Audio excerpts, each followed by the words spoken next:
what could be more healing than that unique frequency of yours moving through your body? And the act of saying, my unique frequency is worthy of being enshrined in expression and art.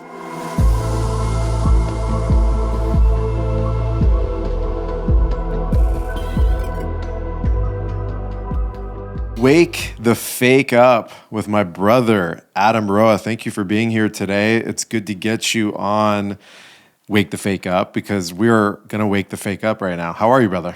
I'm doing okay. That's the truth. You know that. I know I that. apologize for being a Debbie Downer right before this. But I trust that it's going to serve this conversation. That's why we're here. I think so too. I think, the resonance field that I felt from you over the last 2 days went along with the weather we were experiencing here in Laguna, which was this, gray, a lot of moisture, electrical storm, literally been sitting in that for the last month. And you brought that energetically into the home. But today, Eureka, sunny, gorgeous, beautiful. It's kind of lightened the energy. And I can feel that you've gone through the process. And whenever a friend of mine is in need of, someone to lean a shoulder on or just hold space for, I don't need them to be a certain way. And certainly with someone like you that I know that has, I would say, access to their source code to be able to connect to their emotional body and their emotional traumas and all the feels, so to speak, and not just suppress and burden them.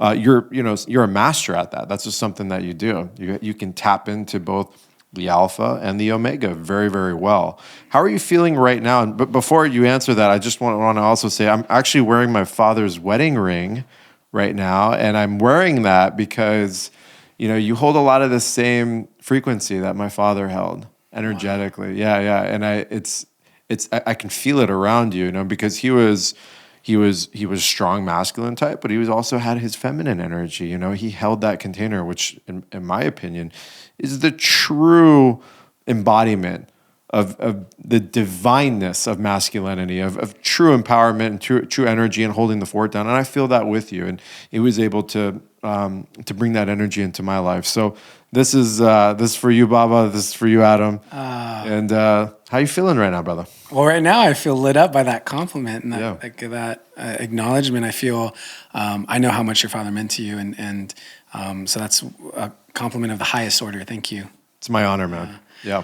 And I would say it's interesting for me to be someone now that is regarded as being so in touch with his emotions, because that's not how I grew up. It's the opposite of how I grew up. I grew up with an Asian father, and my role model was no emotions. And the few times I had emotion, they were shut down. And so I learned that my emotions were not welcomed or safe in my household growing up. So I was really robotic and shut down for half my life, maybe more than half my life, till I got into a relationship at 23, and over the course of 10 years really learned how to open up. And it's also why I turned to art. I've been writing a poem a day, as you know, and art has always been the safe space for me to be able to bring my emotions. So when you were being, I guess, suppressed by the environment that you were in, a father that wasn't emotionally open to integrate with you and to expand into those things. And you mentioned you have an Asian father and, different ethnic groups and cultural groups. It just comes with the embodiment to a certain degree. Did you know that at the time? Were you feeling suppressed? Were you feeling like, I need more? This isn't the ticket. I was feeling unhappy. Yeah. I was feeling sad. But I don't know. So for example, I grew up with a physical form of discipline, let's put it that way. And it wasn't until I was maybe in 8th grade that I learned that other kids' dads didn't hit them. I was like, what do you mean you don't get spanked or hit with them? You remember that awareness of like that aha, like, wait a second, this isn't the norm? Yeah, I was just sharing with a friend that, I get hit with a belt if I really misbehaved. Interesting. And and then when my friend said they'd never been hit by their parents, it was just a what? How'd you feel about that? Were you angry? I don't think I was angry. I think it was one of those moments where my worldview just changed. I've had those in various, well, it's one of the reasons why I think travel is so important. Yeah. When you go to a place where people live so differently and can believe things and act in ways that are so different than what you know, but you get to interact with them. And so you see they're human, they have hopes and dreams and goals and all of those things, just like you do. It was a moment like that of going, wait a second, my entire worldview just expanded. So pattern interruption creates new patterns and new thoughts and new emotions. And in that moment, as opposed to just getting angry and confused and why me, it was almost like, wait a second, the revelation hit you. There's a whole possibility out there. There's a whole nother reality that's going on. Well, one of the things that's interesting, I'm curious your perspective on this. I feel that emotional intelligence. You asked me, did I get angry? But as a kid that was so shut down and my emotions weren't welcomed, I'm not even sure I would have the emotional intelligence to, in that moment, necessarily understand what I was feeling. And so I'm curious, did you grow up, you spoke about your father having that feminine side as well. Did you grow up in a highly emotive family? I grew up in a family that had a yin-yang energy going back and forth, and my father was the yin and my mom was the yang. So I had kind of what is commonly the opposite of what most people are experiencing. Mm-hmm. Sometimes you usually see it's the father that's more explosive and carrying that deep masculine energy and that threatening energy, so to speak. Whereas in my family, it was my mother. And so I was in the center of their never-ending battle, and was almost collateral damage over and over. Was it a power struggle? Was it like archetypal masculine feminine? No. It was one was in severe pain. My mom, it was in just emotional wreck and was tortured soul, so to speak. And father was just trying to splash water on the fire the best he could, and trying to keep everybody safe under the roof, me and my sister. I realized it at a really early age that my dad was just holding on for dear life. Interesting. Uh-huh. How did that feel? Like, because what age Angry. do you feel you remember? I was furious. I was resenting my mom at 7 or 8, and just grew to have major disdain for her. And I didn't understand her. I didn't, here's my mom, immigrant mother from Iran with a strong accent and fighting in my dad in a foreign tongue. And I'm this American kid, and was just like, what is this? It's almost like an alien in my home. That's how I felt. It's interesting that you're asking me this, because that's coming up organically for me. I don't think I've ever really put it in those words. But I was thinking that my mom was from another world, and this was a whole part of my experience. I had the faculties to get that this is part of a process that I'm supposed to go through. I realized that at an early age. Really? Yeah, I wasn't a victim in it. I was like, this is like some kind of school of hard knocks.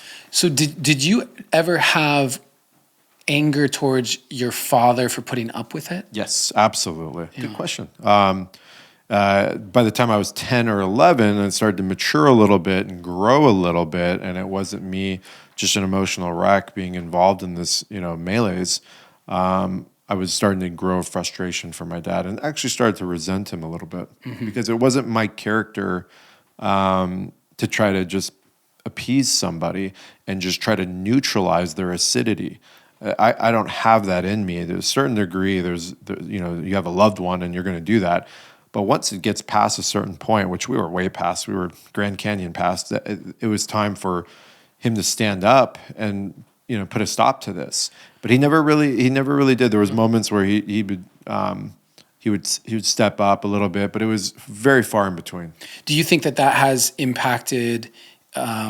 Did you swing into? Because I see you as a very strong masculine presence, very alpha male presence, and I'm curious in your relationships, both with men, but specifically even with women, did that cause you to almost overdevelop that side of what you maybe wished your father had done and stood up for? Absolutely. Yeah, I definitely was compensating for the lack there, Yeah. and probably made sure that I would never be in that situation or even come close to that situation. And that's probably how, I've worked through relationships since my mid-teens and into my 20s, was with that. And I felt like I had a lot of corrections, or I had to correct a lot of things that had happened in my past in relationships. And I just always wanted to make sure that, everyone was felt and seen. And I still picked up my father's softness to a certain degree, because I'm gentle in that sense. And I saw the beauty of that. But at age 25, 26, I was pretty chaotic and quick to put anything down that didn't feel right. And the sensitivity factor was pretty high. I wasn't going to let it happen to me, for better or for worse. I think that's such an interesting idea. I've seen karmic ancestral relationships as being something where unconsciously our parents wind up causing the traumas and the wounding and the different aspects. It's the shadow side of them that they can't see that gets ultimately projected as an imprint onto the kids.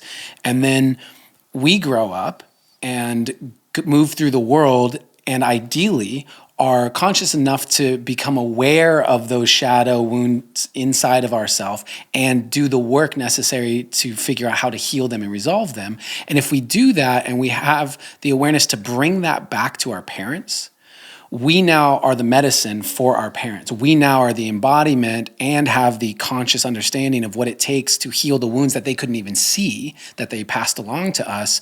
And then if we do that and heal in a really powerful way, we have just closed the circuit of that wound ancestrally and karmically, and it doesn't get passed on generation to generation to generation. And it seems like that's the beautiful design, so that by the time a parent transitions, for example, they've gone through the healing that they needed through their children, and then we're going to do the same thing and they're going to do the same thing and pass it along. But as long as that familial unit is kept in understanding of that process, even, I think we would stop seeing this generational karma just get passed along forever.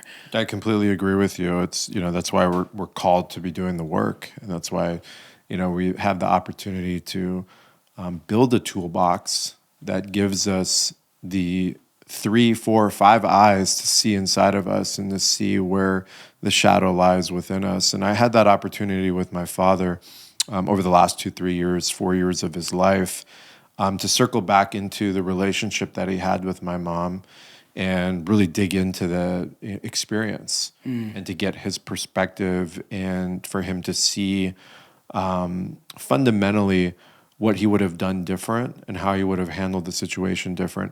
At the same time, I was also able to truly understand my mom's plight and who she was and what she was experiencing that was unbeknown to me at age 7 to 15. It wasn't until 5 years ago that I actually was able to fully grasp and get the information on what my mom had gone through right before they had me. And so for me, that's a reverse ending of karma to a certain degree, because I still have that shadow in me. There's for sure. I don't care how many ceremonies I'm in, and I'm just being honest with you. Like, that's still there. It's still present. My mom still triggers the fuck out of me. I still see myself in dreams as that child, and I wake up angry, my fists are clenched, my veins are popping out. I have to go and walk around and breathe, and I see how it comes out in relationships and with my partner in relationship, and it's cathartic to say the least. But it's interesting what you're saying is, we have the ability, if the toolbox is there and we've taken the time to do the work, that we can we can close that circle so that karmic loop doesn't keep going. But the fact that I learned what my mom had gone through, I was able to empathize and maybe not accept it fully, but understand, what this woman was experiencing at that age and why she was in that state. Why do you think it is that you haven't been able to fully release it? I think I've found excuses to not go fully in there. So you're consciously aware that there are places you just haven't been willing to go yet. Sure. Got it. Okay. Yeah. And it's not easy to say that. I kind of like to think of myself as a pioneer in so many ways and expanding in so many ways, but call a spade, especially if you're looking in the mirror. And I'm opening up the tremendous opportunity for myself to feel better in this life and to live a more profound, expansive experience that's not, conditional to certain things that need to be met. It's the conditions that I set forth upon myself that leave me high and dry and sometimes hurt the people around me. And it's not serving. And so that's why you probably have come into my life. That's why I have, amazing feminine around me. And I have been pushing some of this off because of excuses like I'm working 14 hours a day and, I've been building a massive entrepreneurial company, and I'm so vested in the healing of the world. I'm so vested in the medicine and the nutrition and the wellness and the expansion and the higher levels of attainment and consciousness, where the whole time, there's just a bunch of roots that need to be, placed into the earth. And there's some new flowering and new fruiting that needs to take place. And I know it. I feel it. That's so interesting. I feel as if I did the opposite. I moved to Miami recently, and Yeah. I'm surrounded by VCs and tech founders and yachts and all of this high rises and stuff. And Tourism. And it's $30 hamburgers. And I'm just 30. Yeah, the Faina. It's a great burger though. It's really good. And so it's interesting for me because I've actually been in judgment of myself for not spending the last 5 years building a business, like really building putting my attention into, I want to build a sustainable recurring revenue style business of some kind. And I've spent the last 5 years or so doing all this inner work, really looking inwardly and developing, to your point, every nook, cranny, crevice within myself, every shadow that I could spot, the deepest fears that I had. It's like, wow, okay, sexual abuse. How do I deal with that? Okay, iboga for 3 weeks. It's like, let's dive into that. Oh, wow, I'm having this issue over here. Let me go into that. And I felt like I'm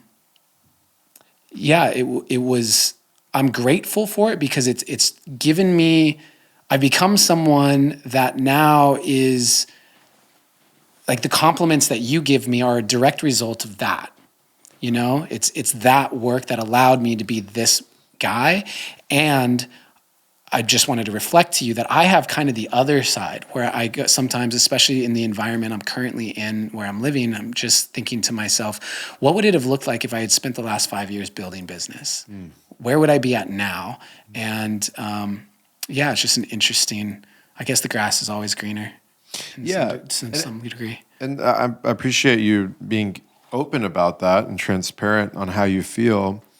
And I think, there's truth to that, right? 4 years before, and we're talking about Symbiotica for me, 4 years before Symbiotica was my deep dive into my dark night of the soul. I mean, that was when I was on a quest for inner wisdom, for unraveling the Maya, for pulling the mask off, deconstructing the false ego, the wounded animal, and really not tapping into, but really like hugging the lion within me and looking it dead in the eye and being so honest to himself. And I lost 90% of my relationships from 2000 that I'd had since 2013, 14, as I was going into 2015. I basically was just shaving people off. And I had to go through that hyper cleanse. And then from that point on, it was ceremonies in the jungles. It was near-death experiences. It was complete extraction from the material world. You know, you and I we're going to talk about sports and Lakers and mixed martial arts and all that kind of stuff. But in that phase of my life, I had none of that. There was no TV in my home. I was a wandering hippie that had built a company that had done 2.5-3 billion in debt acquisition, Black Diamond Group, and I just completely, pretty much walked away from it. And I had put myself in such a position to just go forward financially and be so responsible for my family and all those things.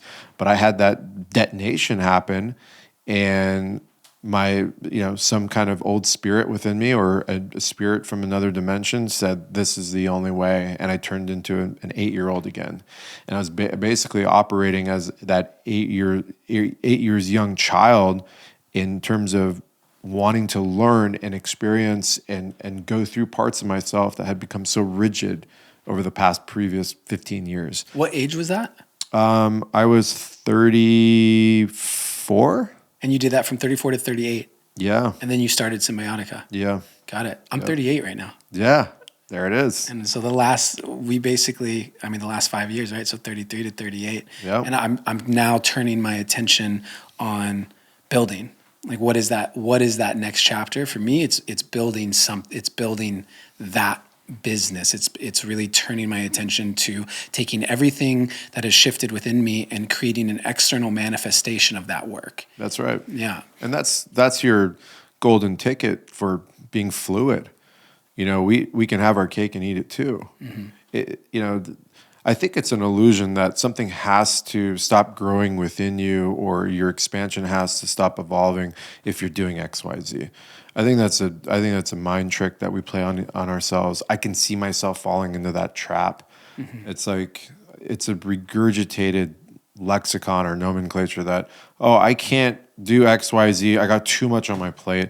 I don't have the bandwidth for it. I don't have the energy for it. And when I think about it, this conversation is just tapping into my brutal honesty.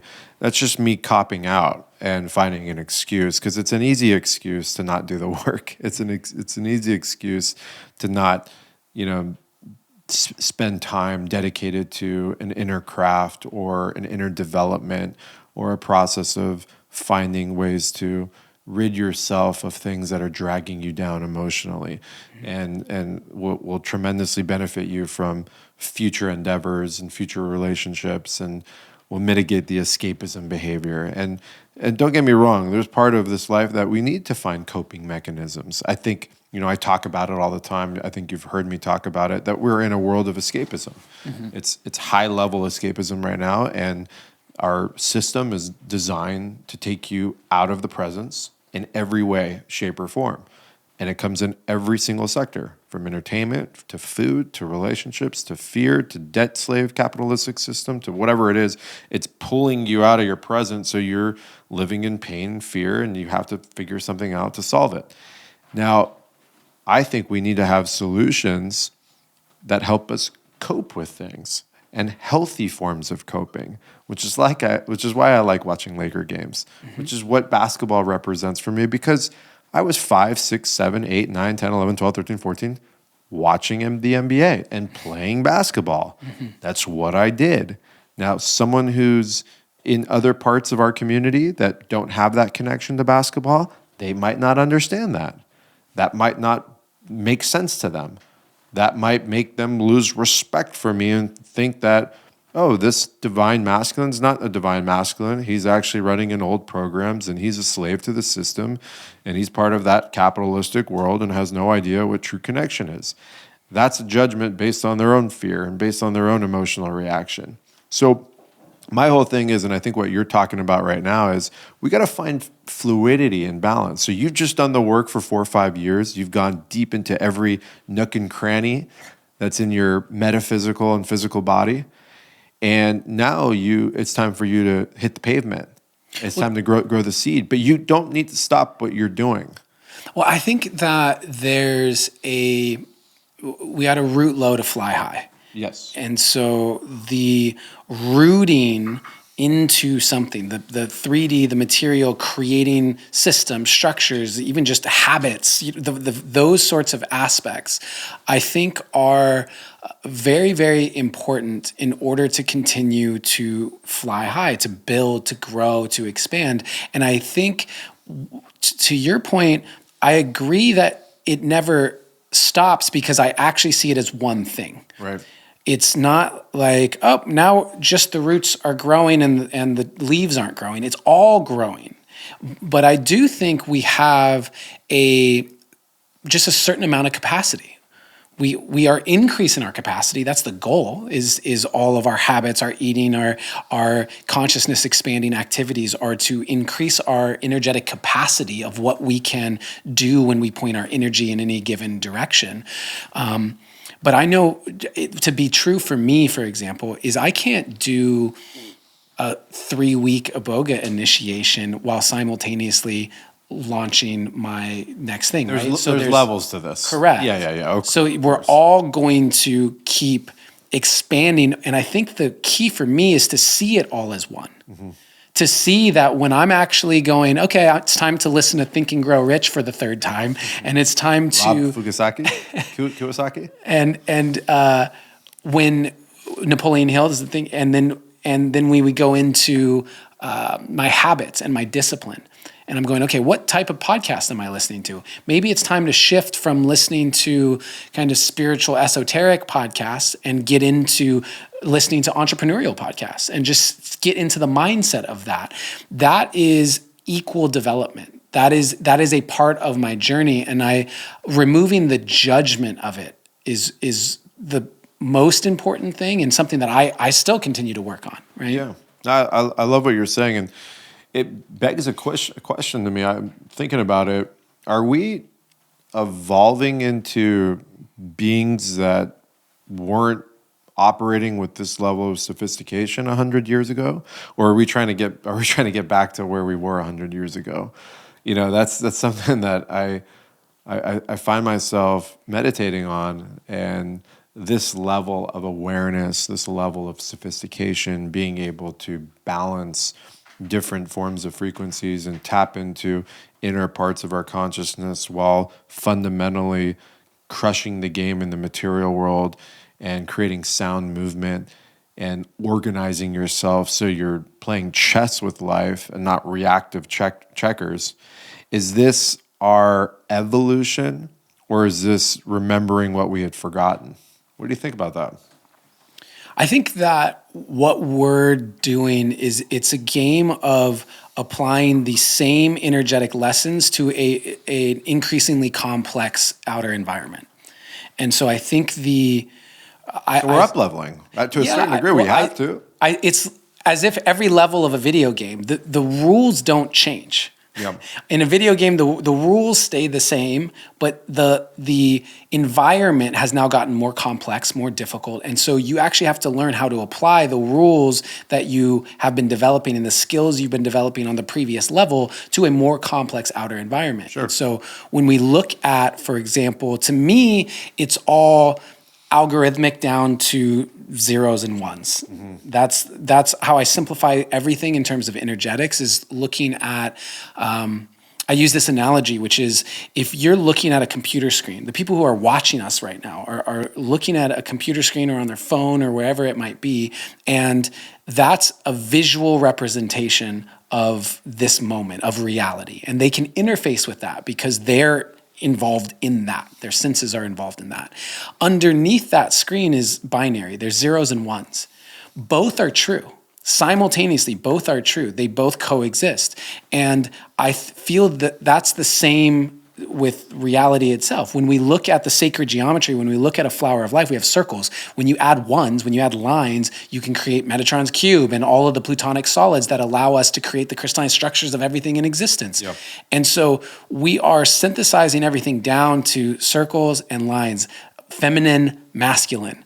And when we get down to that level, I don't think the rules change. I think, again, it is looking at the yin and the yang, and it is a masculine, feminine dynamic always at play. And when we can figure that out within ourselves and externally, in modern times, I think the struggle is that the pace of our technological advancement is outpacing our ability to keep up with the rules. Like, oh, we're just figuring out how men and women might be able to work together in this way. And then suddenly we add in this movement of all these pronouns and transgender rights and all of that. And suddenly there's just there's like a shift of like, okay, what is... So it's like level 1 Super Mario, you go through it and all of a sudden you're nine levels up and playing King Koopa in the second round. Yeah, basically. Right? Yeah, So and you still can just jump or duck or run faster or whatever. It's still the same mechanics. The mechanics are the same. And that's why for me, I try and synthesize everything back down to the mechanics. Because when I look at the issues that we're having collectively, I first want to understand the mechanics that are at play. What's going on on that fundamental level? And then let's build on top of that. Because otherwise, I'm lost in the complexity without even understanding the rules. Okay, so this might sound like a lot of mumbo jumbo here, so just follow with us. We're going to try to bring this back into something that might be a little bit easier to digest on the first go around. So tell me a little bit about your experience going through your heightened relationship to the relationship, dismantling, all happening online to where you are now. Because you and I just talked about not having our relationships all over the internet and all those things, which is something I believe strongly in, just on an energetic level.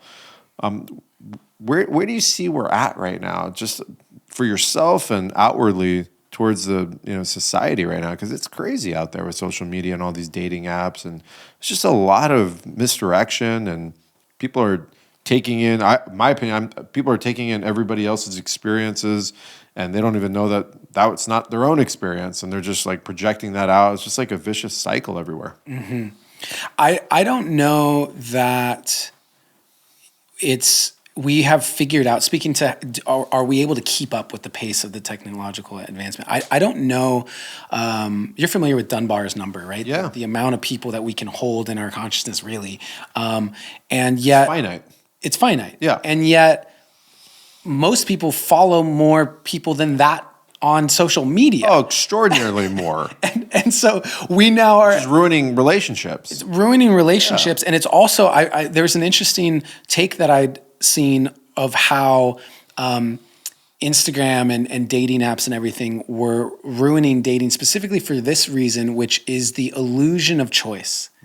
The illusion of potential, of basically these people were going out and you're getting into on a date or 2 dates or in a relationship or whatever, and then you hit those bumps in the road, and previously you're going, well, this is my person. I live in a small town and I only know this many people, and this is the person I like the most. Where meanwhile now you go, why am I going to deal with this? I can just swipe on Instagram or on Bumble later, or Tinder or whatever. Yeah. And I think that there's this illusion that is being created, which is a disservice to people and the health of a relationship. And I think that's really interesting, is how is social media creating an unrealistic and unhealthy perspective on your actual relationships, real relationships. That's right. I mean, if Adam and Eve were in the garden and there was 2 million Eves circling around, then that whole, convergence might not have happened, right? And you're right. There's too many realities happening simultaneously in every direction right now, and social media is the conductor of creating those realities. I always talk about how children are being exposed to, 100 different realities every few hours, and it's pulling them out of their own reality. And that right there is a very, very dangerous game, especially in the development of faculties at age 6, 7, 8. These are really important times. The brain is in theta, and it's memorizing through their own receivership of what they're witnessing and developing systems within their system on how they're going to operate in life. That's just how children are blessed to learn. They're in full imagination mode. And if they're being ripped apart into 30, 40, 50, 100, 2,000, 10,000 different realities, they can't grab hold of anything that has substance, and they're not able to develop faculties like empathy and true awareness and love and those things, because it's fleeting left and right. And that's something important. And same thing goes with relationships. Yeah. You're right. We're dissecting or cross-sectioning the value of a potential partner, because that partner is not nearly as significant anymore, because the options are everywhere. But everyone's doing this now. So it's not just one person who's living that life. Everyone's doing that now. And so that's a dangerous game. And that's probably why we're having so many issues right now, relationship-wise, and drama is so part of the national norm. Well, I find it interesting that basically someone's social media following has become a validation of their expertise. Yeah. Suddenly. And we were talking about someone before this podcast started, someone who's I don't know if you would call him a relationship coach but his content is all around masculinity, specifically his perspective of masculinity that's pandering really to the feminine ideal that in many ways is unrealistic, based in some truths, but also pandering to the wounds of the feminine. To the wounds of the feminine. Let's make that clear. Right. Yeah. And so I find it interesting because this person has a large social media following, he is perceived as being an expert. And because he is now an expert and someone to be listened to, his perspectives carry more weight. Sure. And yet no one has any idea where those perspectives necessarily come from. No one has any idea of if they've been applied in life in a way that are leading to positive results collectively. And I think that how this plays in is, and my question for you is, because we both have social media followings and we both put out our perspectives as well. And don't have a PhD in whatever the hell I'm talking about. So my question for you is, how are people supposed to now actually develop their perspectives in a way that's not just like for their wounding and makes them feel better, but in a way that is helping the collective? Yeah, that's an important question. And that's something I talk about quite a bit. So I'm glad this is coming up, because I always preface a lot of my communications and any information that I'm putting out there, and I'm talking about spirit, I'm talking about inspiration, I'm talking about health, detoxification, expanding conscious, Rudolf Steiner principles, clairvoyant abilities, those things. And those are things that are working for me in my life through embodiment. It's not just intellectualization, it's actually embodiment. And my whole thing is, don't listen to anything that I have to say. Take it as fact. Take it as a grain of salt and use your God-given discernment, because the whole message is about discernment. I'm not everyone's cup of tea. Some people are offended by me. Some people, I call out their insecurities. A lot of people, I do that. My message a few years ago was a little bit more rough. I've softened it up because I've softened up, right? It's not just because I'm trying to adjust for an audience. I don't care. I don't play that game. And so if people can start getting information and using their discernment, then they have an opportunity to make a decision at that point. And that decision is basically, this isn't for me, or I want to learn more and I want to investigate more. And they're taking the ownership to investigate. These are faculties that we're not using anymore. Everybody wants the pill to fix them. They want the instant gratification. That's a poison. That's a spell. That's not allowing us to receive information and operate with our own free will. And they were probably taught that at an early age. I mean, modern school systems, just anything that's state-sponsored school system, a child or someone in high school or whatever, they're just memorizing stuff, regurgitated drivel, and trying to ace the test the next day. Mm-hmm. None of that information's carrying it over because they don't love it. They're not interested in it. It doesn't make sense to them. There's no direct observation about it. That right there is a habit that has been created in society today. And so someone wants to come on my page or wherever, and they're like, you know what, Chervin, you're setting all this information. There's all these clues here. Just tell us what to do. I'm not going to tell them what to do. Mm-hmm. I don't think anyone should be telling people what to do. They need to experience what the embodiment looks like. And this is why, you brought up that gentleman who's speaking to an audience and feeding, kind of chicken hawking, in my opinion, off what we already know is obvious and what's wrong with, unbalanced masculinity that's running amok. Mm-hmm. We know that. That's not rocket science. I can say the same thing. I can just take this message and it's going to attract a big portion of people that are empty in certain ways, or they're in pain and they're looking for someone that can speak to them and reassure that their pain is being recognized and they're not crazy for feeling this way and all those things. But that's not healing anything. That's a disservice. And so just to finalize what you asked me, we're being asked right now to become free sovereign souls, and the only way we can do that is building the faculty of discernment. Do you think discernment? Let's put it this way. I believe discernment is arguably the most important thing that a man can develop. I think a man's discernment is everything, because the feminine by design wants to surrender into the masculine. And really that surrender is when we're speaking beyond a biological level of protecting safety, we're getting into, I am surrendering into the guidance of your consciousness, of where you can help get us together in our growth, in our expansion, right? Yeah. And I feel like the discernment factor is difficult right now.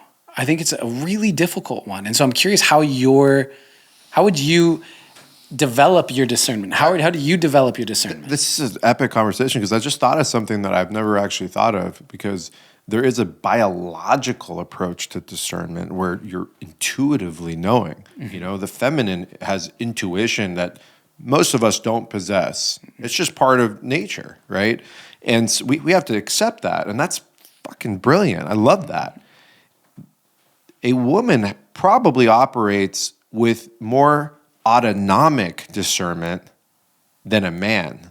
And I mean that because so you said the word surrender, right? Mm-hmm. In order for a woman to surrender, she's operating and I'm talking about a woman that knows what she's doing to a certain degree and is not in la la land because she watches a bunch of romantic comedies and just awakened woman. Yeah, or awakened woman or whatever. Someone who's just done the work. She's had experience. She's been in pain. She's been heartbroken or whatever. She's gone through the work. She's done the medicine. It doesn't mean sacred medicine, but she's done the medicine. She's gone through the process.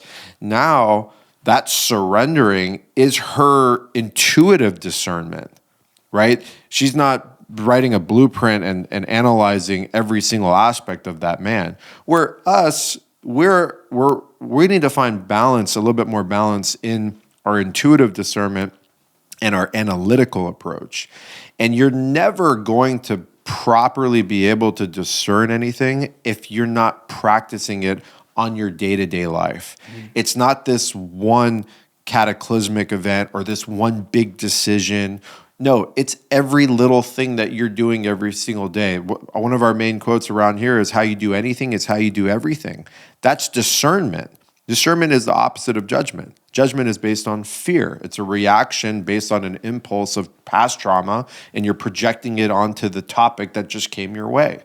And so if you're flexing your unified discernment within your auric field and through your decision making on a daily basis, like, how do you do that? Pattern recognition. So the Rosicrucian in me, and this is a practice I've been doing at least pretty detailed over the last year. I was doing it deeply in 2015, 16, 17, 18 when I moved into what we call it the sanctuary down in San Diego. And it was a very hectic time. And I remember I was deep in Steiner's work, and I was really looking at my life, and I would wake up every rise and I would go walk out naked, pretty much out in, we had 30 acres over there, and I would just walk around and experience this. I'm up at 5:30, 6 o'clock every single day. That's my clock. Right when I wake up, I'm ready to go. There's no lagging, there's no hesitation. And I was out on that land, and I would analyze every single experience that I had over the last 24 hours. I was looking at ways to get better in certain things, ways that I was feeling uncomfortable, how did my call with XYZ go? How's my relationship with my father right now? How are we handling things? How am I handling my stress load of all the circumstances that I'm having? Relationship stuff. Every single thing, I was reviewing it and taking from it a lot of information. And that's something that we're not doing as a species anymore, or as a humanity anymore. Anything that's past us, it's gone, and we're not able to properly assess it. The only things we're doing is living in the pain of an experience without really truly discerning it and going through it. And so that is an exercise, and that's a Rosicrucian exercise. Evaluate every emotional response, every communication, every escapism fear, every non-violent communication, every violent communication, all the pros, all the cons, everything in between. And that's building the faculty of being able to be your own master magician for every single thing that you do. And that's not just, for men. That's for everybody. Yeah. I love that. And I would take it and add creativity to it. Mm-hmm. So, because in a lot of ways, when we're in review of yesterday, when we're looking through our last 24 hours, we're only capable of seeing that which our consciousness is currently able to comprehend and the patterns that it can recognize, right? That is the edges of our consciousness. By bringing our attention onto an event and allowing our mind to ruminate on it, we can discover new aspects of it. And what I've found is I see what is our consciousness? What is our consciousness? To me, it is really the faculties of us that can pattern recognize. As we can recognize more patterns, entropy, the chaos of what we don't understand, we would be able to see the patterns. I believe there is an algorithmic pattern to everything. And once you've gotten to Christ consciousness, God consciousness, you can see how all of it works. But right now, there's aspects of how everything works that are just beyond my current level of consciousness, or another way of saying my current level of pattern recognition. And the beautiful thing is that for me, creativity is the intentional process of deepening your pattern recognition. Every time I write a poem, I'm sitting down and I'm saying to myself, okay, I need to put letters and words in orders that I've never put together before. When someone's making up a song, it's different chord progressions, it's notes, and it's all a different way of taking the same inputs and expanding them in new ways. And that process is something that will strengthen within your mind. And in that process, every time I sit down to write a poem, you saw me this morning, right? Like, I had hit that frustration point of, I don't know where to take this. I don't know where this goes. And there's a part of me at the start of every single poem that thinks, what if you can't write it?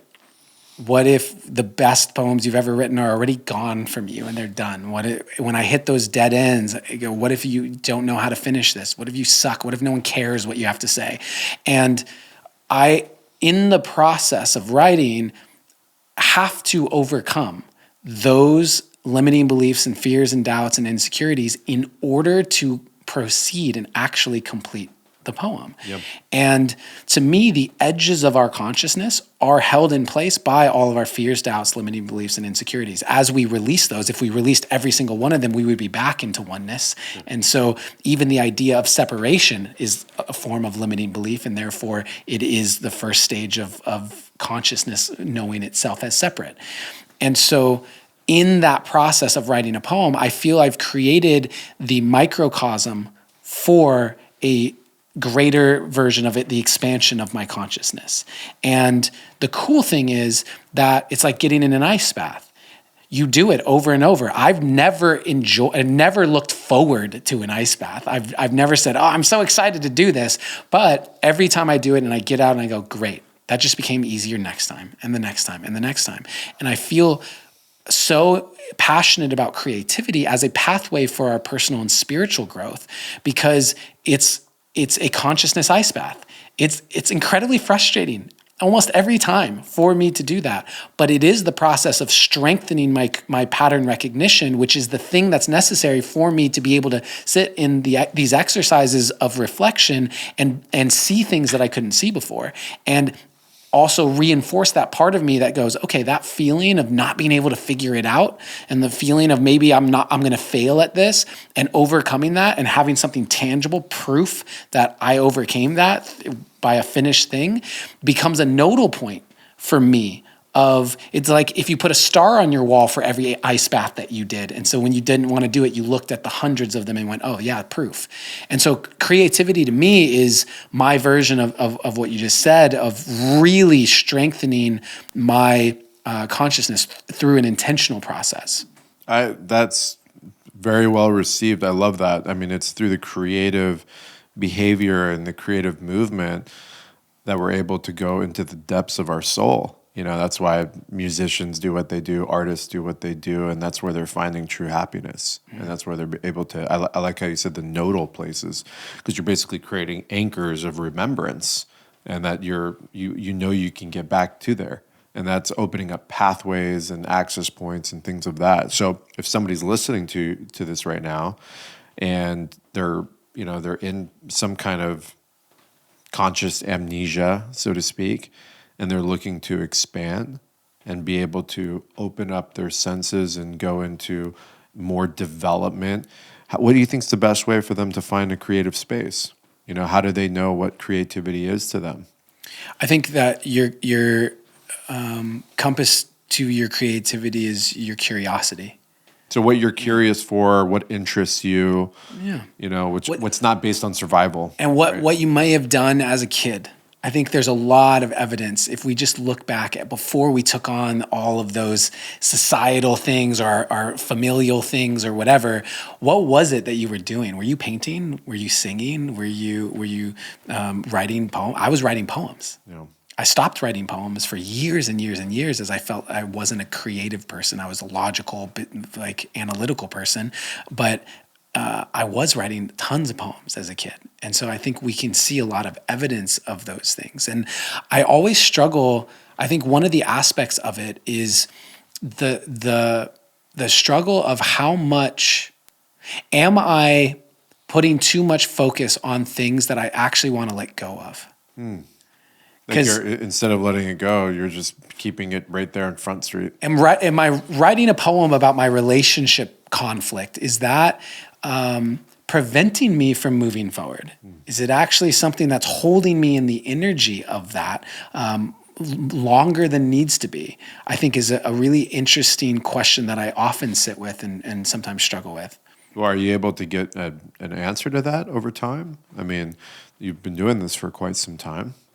Yeah, I know that for me, the poetry writing specifically is the safe space for me to actually put my emotions. It's a place for them to go. And I think that there's the old axiom, the only way we heal when we feel, right? The only way out is through. So we have to feel those feelings. And I think that it doesn't necessarily have to be a poem, but how are we feeling those things? where's the permission slip we're giving to feel what might be going on in our relationship, for example? Because I think one of the biggest issues that I see happening between men and women is they don't understand or have a toolkit for how to process the challenges that they face. Yeah. And individually, they don't know what to do with all of this resentment or jealousy or fear or feeling inadequate or whatever. And there's a tendency for fight, flight, or freeze. And so the partner is either going to withdraw and start withdrawing from that connection, or the partner is going to project and going to create that fight energy and saying, well, it's your fault, unconsciously, a lot of the time. Yeah, that's a good point. A lot of the time, that projection is completely unconscious. They're not even aware of it. Mm-hmm. And I can speak to that personally. I've felt that before. By writing your poetry onto a canvas or a paper, do you believe that by it living somewhere else is releasing it from you so it can now live away and move forward and be over there? Yeah. Definitely. And it feels almost like an honoring of it in a way. It's because I grew up in an environment where it felt like my feelings weren't worthy of being felt. And so what more opposite, more healing a path than to say, not only are my feelings worthy of being felt, my feelings are worthy of being enshrined in art. And that process to me is such a, it's for me. I wrote a poem the other day. I was saying like, I'm not writing it for you. I'm not writing it for you. I'm writing it for me. I actually have it right here. I'll read it to you. It's super short and it doesn't rhyme. So it's not my normal type of poetry. I really like that, what you said, the enshrinement for you. Yeah. It's a 180-degree difference in what you were experiencing as a child. Mm-hmm. And that's choosing you and showing that you matter. Mm-hmm. There's nothing more powerful than that. Yeah, that's awesome, man. Yeah. So it's really short. I always invite everyone to take just a nice deep inhale and exhale. My poetry is not for you. It is not written with hidden agendas or filled with mixed messages. My poetry is the place I can put the feelings I don't want to lock away. It's the safe space where I can express without judgment. It was my poetry that held my hand through the breakups, depression, and the suicidal thoughts. My poetry has listened to me cry for hours, and when I was ready, my poetry has reminded me of the silver lining that I couldn't see through the tears. This poem, like all the rest, was not written for you. It was written for me because it's my poetry. And self-love? Yeah. Yeah. And so to me, that's what it is. And that's why I think I went through, at the beginning of this year, I don't know if we had talked about it because I moved, but I stopped everything. I didn't take on any clients. I wasn't doing any consulting. I paused my online community and my mastermind stopped at the end. It's like everything. And I just took some time to sit and reflect. And I realized, I started asking myself the question, is there anything that I think would work for everyone? Is there anything I truly believe? Because there's different types of yoga and there's different types of breath work and there's plant medicines, but I don't think any of those work. Universal modality. Yeah, is there a universal modality? And what I came to is creative expression. Mm-hmm. I believe that every single human being on this planet would be happier if they have some form of creative expression in their life. Right. And I don't mean happy. It may not solve all of it and they're happy all of a sudden. But whether that's 1% or 100% happier, they'll be happier with some form of creative expression because your creative energy is the purest expression of your soul. Mm-hmm. It is your unique soul signature. It's the frequency of your soul speaking through you. That is your creative energy. It's your life force energy. It is your sexual energy. It is the energy that creates. Mm-hmm. And so what could be more healing than that unique frequency of yours moving through your body? And the act of saying, my unique frequency is worthy of being enshrined in expression and art. It's the genie out of the bottle. Absolutely. Yeah, 100%. This is, if you're listening to this, think about where are you operating in a creative space? Where are you expressing your self-love and honoring the beauty and the artist within? Are you actually exercising that? Because if you're not exercising it, then it's rotting somewhere in your body. Mm-hmm. And your soul knows. Your soul feels that trapped feeling. We talk about being part of the hamster wheel of life and the 9 to 5 and all these things. And how many people living in this great plane of existence are actually operating with their inner artist right now, that are operating with why their soul incarnated here to do. That's something that, I ponder to myself, and I'm like, this world's operating in some type of spell, some type of modern day materialistic spell, just in survival mode. Mm-hmm. Let me ask you a question. This popped up organically. I tend to want to listen to music that makes me sad. And let me explain to that a little bit further. I also like to watch movies that make me emotional. It's actually the most pleasurable thing for me. I've noticed that since I was 9 or 10, 11, 12, the movies that I always go back to, like Braveheart, when his father died and his brother died, and then when they killed his woman. It's those scenes that I remember. I don't remember the battle scenes. It's those scenes. Mm. And then also, a lot of the music, a lot of the trancey music or Radiohead or some other stuff. It's just, I always seem to be drawn to these types of emotional experiences. It's my greatest pleasure. What do you think's going on? You and I are very similar in that way, actually, very similar. I think that we are here to feel. Mm-hmm. I think that's why we're here. It's what drives everything.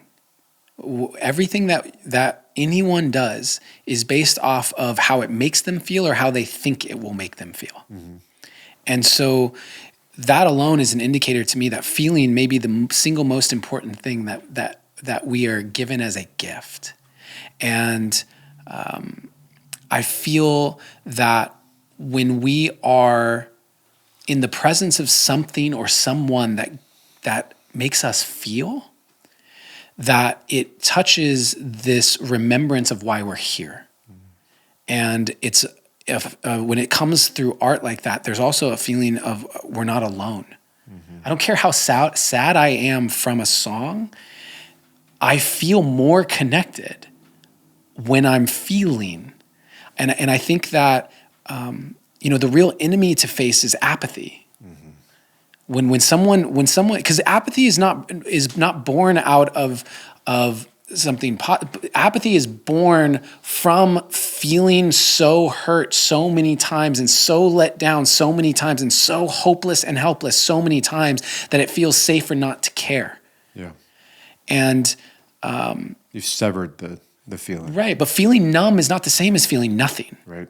And so we're still feeling underneath that. And we're just not allowing it to express and bubble up. And to me, even bringing this kind of full circle to what we were talking about, the emotions are our compass. The emotions are the thing that tell us something's off, something's wrong, something's great, do more of this. Hey, follow this path, or hey, avoid this path. This person's not someone who should be in your life. This person is someone that you should invest time and energy. Your emotions are your compass. And I think that we live in a world, to your point, where the society is being built to disconnect us from the truth of our emotions and replace them artificially with dopamine hits and all of this stuff. And it's something that I'll just add that men specifically have done to women for so long, and it's in order to control women. The men have shamed women for their emotional experience for so long, and women are teachers in that. The capacity for a woman to feel is unlimited. It's infinite. It's so outside the realms of what a man can even understand, because a woman has a womb, which means that she is literally connected to the void. She has a portal into the infinite from which souls come from. There is a connection to that. That means that she has one part of her, even no matter how small, in death, beyond time and space, always, that we don't have.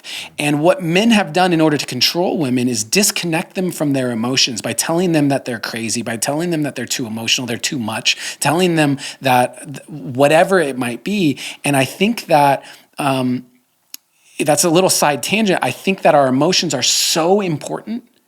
And I now take pride in being someone that's seen as a masculine man who is that in touch with his emotions, because I had a woman teach that to me. I had a woman open that door for me. And I've understood firsthand how important that is, and how important it is for men like you, who I look up to in so many ways, to have the types of conversations with you that I've gotten to have that are what to me has solidified this knowing is like, oh yeah, I fuck with you.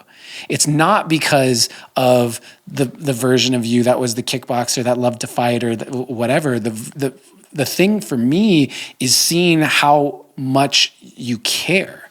Like actually being in those conversations and knowing that you feel so deeply, specifically, you feel so deeply for people, that's what inspires me. That's the thing that brings me in. And I think that is something that our society is not rewarding. It's actually something that we are shutting down, and specifically men have been doing to women. And if men are listening to this, the reason why I'm bringing this up is you are doing a disservice to yourself by shutting down a woman's emotions and disconnecting her from her oracle. Yeah, I love that. I really appreciate that. And that connection to the void is so clear. And, a woman's cycle, they're having a death every single month. And we couldn't even comprehend what that means in terms of their soul's connection to their spirit and the emotional body. Mm-hmm. It's just something we can say in words, but to truly feel into that, it's nothing you and I could ever understand. Mm-mm. And that's beautiful. I really appreciate your words, and I receive that 100%, brother. And that's part of the magnetization of my connection with you, is I see myself in you, and I know you see yourself in me, and we're mirrors for each other and can bounce ideas and love and information and confirmation and affirmation and all these things and create a soup of energy that's saturated at the end of the day in pure love. Mm-hmm. And I think to a certain extent, as society has almost made you and myself, we almost become vulnerable to a certain extent when we're offering our emotions out there. And that can be preyed upon by so many people and be a sign of weakness. And it's something that I've had to work with and work on over the past couple of years, because there's so many moments where, I want to just share with the world like what I'm going through. There's a projection that I have everything. There's a projection that I have it all figured out. There's a projection that I was born with a silver spoon. There's a projection that I don't have a single problem in this life, outside of me losing my best friend, my father. But there's so much more there inside. And, and that creates an identity within me which feels false. And then I get passive aggressive with myself, and I go into this vicious cycle. And to be vulnerable with another brother, to be able to speak to someone about, the traumas and the worries and the things that I have ruffled within myself, is the ultimate medicine. It's ayahuasca, LSD, mescaline, iboga, all rolled into one. And it's and it's based on real material world connection. And I think what men are doing out there today, we have a lot of brothers that are building communities and offering safe haven for those that have never been able to have a voice to be heard and to speak their truth with other brothers. This is such a beautiful gift, and I see it happening right now. And it's spidering out there in so many ways, and I want to get involved in so many of these different communities. You knew that, I was part of the beginning part of Sacred Sons, interesting enough, and to see where that has spawned off into is just incredible. And these are the conversations that are going to lead us to be able to be the version of ourselves that we've incarnated here to be, and you combine this level of emotional intelligence with self-love practices of taking care of the body and understanding that this body came with a set of instructions. You're then giving yourself an opportunity to have a very expansive life. And this life is short. This is not something that just keeps going forever. Our souls perhaps do, but this body is short. So if you're listening to this, there's no time like now to really start doing the fundamental clearing within you and opening up the side of you that has been screaming to be heard. And so if you have another poem that you'd like to go shoot out or anything, I think this was a really nice first conversation, public conversation to be had. I was on your podcast, 4 or 5 months ago. The deep dive.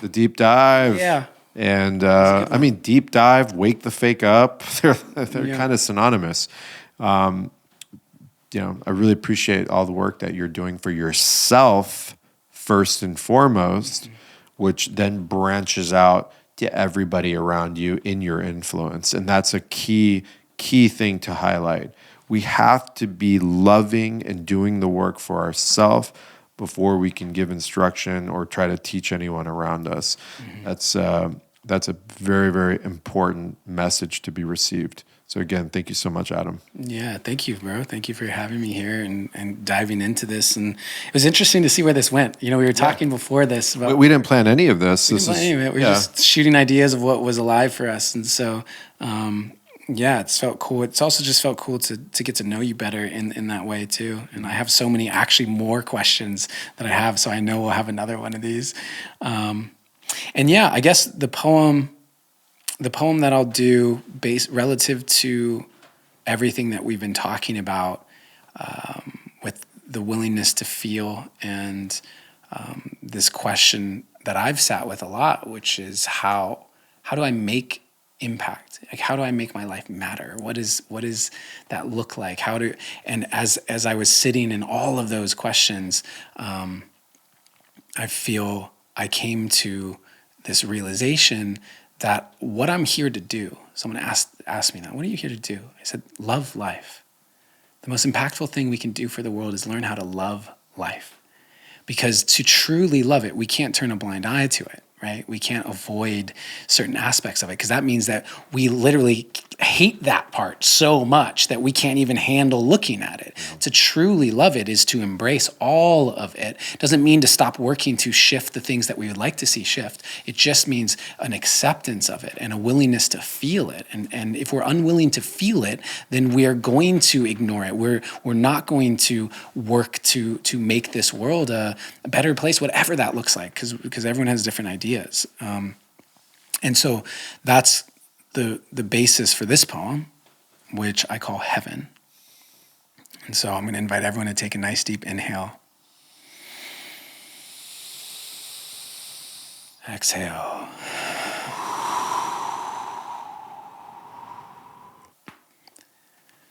The most impactful thing that you can do for the world is learn how to love life. All of life. Show people that being happy doesn't mean turning a blind eye to the pain and the sadness and the suffering that happens here. Show them that choosing love doesn't mean ignoring fear. It just means being willing to feel. And those brave souls will always heal as long as they maintain the courage to feel. Because the fear of feeling is really at the root of every fear, which creates a fear of living, because feeling's why we're here. So you can fight the fact that feelings past have felt so freaking hard, but it's the very fact that you have felt all that that feels like the part we should celebrate, investigate, learn to navigate with ease. Your emotions are the gift God gives you every time you breathe. Energy in motion with the strength to bring a king down to his knees, and yet contained within emotion is the key to set you free. Yes, contained within emotion is the gift of what being human is, a chance to feel all of life from deep sorrow to deep bliss. And you might wish the two would split, but the twist is that they'll always coexist, because even the heartbreak you hate today had the way paved by a lover's kiss. And so you can write your list of how life's a bitch, but don't forget the asterisk, because for all the times you went through shit, it fertilized a lot of gifts. But if we only focus on what we lack, we can't appreciate what we've got. But with gratitude for what we have, we can see that it's a lot. And that is the difference between abundance and scarcity. It's not about what you have, it's about what you see. So the next time you forget how blessed you be, take a moment and focus on the next breath you breathe. The next time you forget how blessed you be, take a moment and focus on the next breath you breathe. And notice, you're right here with me. A miracle, a great mystery. Out of hundreds of trillions of stars and hundreds of billions of galaxies, somehow, some way, you're here today with me, and we all breathe on a spinning sphere of chemicals spiraling through the universe. You were once one of 200 million sperm. You just happened to get there first. So how could you ever say you're cursed? You've been blessed since before your birth, and you might not think you have it best, but it could definitely be worse. And if you don't believe that yet, go tell the deaf what you just heard.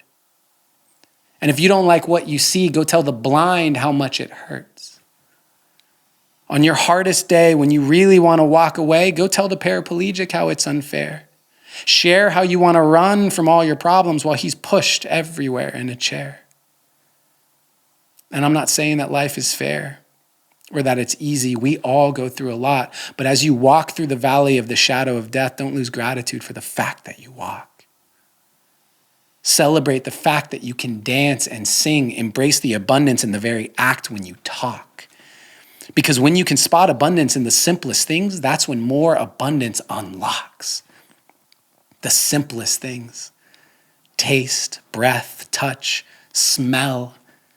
Did you know there are people with something called anosmia, which means their sense of smell is completely lost? So while they literally can't smell the roses, do you want to complain you don't have the time to stop? Because this life is the only one that you've got. And there are people who would trade places with you without a second thought. So no matter how many tears, heartbreaks, or bad days you pay, the cemetery is full of souls that know living is worth the cost. Don't wait till it's too late to learn that lesson. Living is worth the cost. But make no mistake, being alive is not the same thing as living. Just like throwing something away is not the same thing as giving. So if you haven't yet found your love of life, I suggest you keep on digging and allow yourself to feel your way through all the hurt and all the rage. And as you feel, allow yourself to finally turn the page. That's how we heal, and it might hurt like hell, but you'll have shown us we'll be okay to feel it all and still love life. That's heaven, and you'll have helped pave the way. That's heaven. Can you feel it? Heaven is here today. Oof. Thank you, brother. That was well received. That was so beautiful. Yeah, thanks for listening. Thanks for the space. I hope everyone really takes that in and sits with it a little bit, you know. So what will it take for you to love life? Right. Really? Yeah, the contrast and the roller coaster poetic ride of that journey just took me through so much levels of gratitude. Appreciate you. Appreciate you, bro. Love you, man. Love you too, Adam. Thanks for being on Wake the Fake Up. Yep, I'm woken.